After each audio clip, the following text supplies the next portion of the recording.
Ang tinatawalan nyo, ha? I have to unbox my freezer right now because I got a lot of food that I need to store. Because my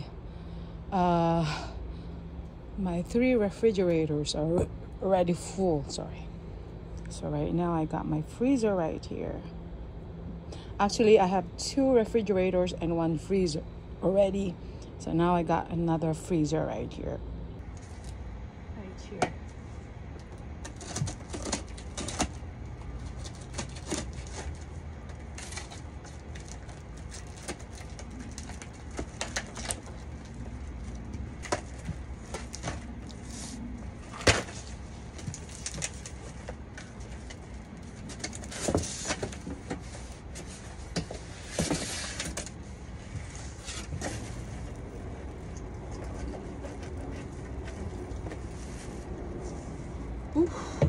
Init.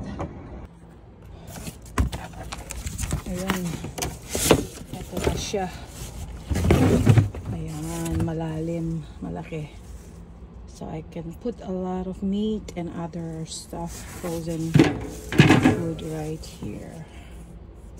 Alrighty.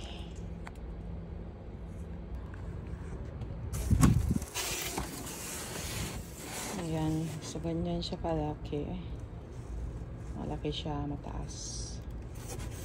And tingnan natin kung anong ilagay.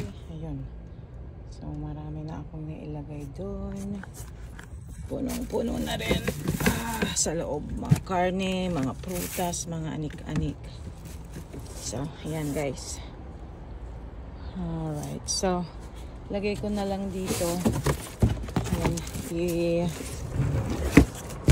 balik ko sa yan, kailangan hindi ko siya tanggalin with the box kasi dito siya sa labas wala na ring space sa sa loob dahil punong-puno na rin ng ref doon, 2 ng ref, tapos sa kabila isang ref din doon, pang-4 na to freezer, 2 actually yung freezer ko, tapos 2 ref, so pang-4 na rin to na freezer.